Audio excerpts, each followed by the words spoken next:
पप्पू, कारण आपल्यासाठी मैदान आयोजित आहे, लक्षात घ्या. बैलगाडी मला गाड्या उभा करा.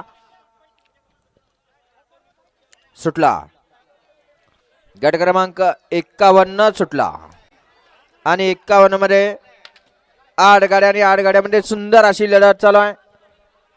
कोण होणार 51 गट पास.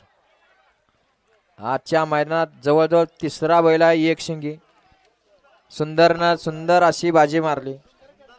हे बघा बहिरंदाचरणी सोमनाथ शेळके यांच्याकडून 21 रुपये देणगी आलेले, आपले लाख लाख आभार. गट क्रमांक 51 चा निकाल. तास क्रमांक 4 वरती धावली गाडी हर हर महादेव प्रसन्न, मेडद आकाश लवटे, यशराज राजपूत, छत्रपती संभाजीनगर या गाडीचा 1 नंबरला विजेता बैलगाडी मालकाचं चालकाचं हार्दिक अभिनंदन. मेडदकर बैलांची नावं सांगून जायचंय. घ्या 52 लावून घ्या, घ्या लावून 52 लावून घ्या.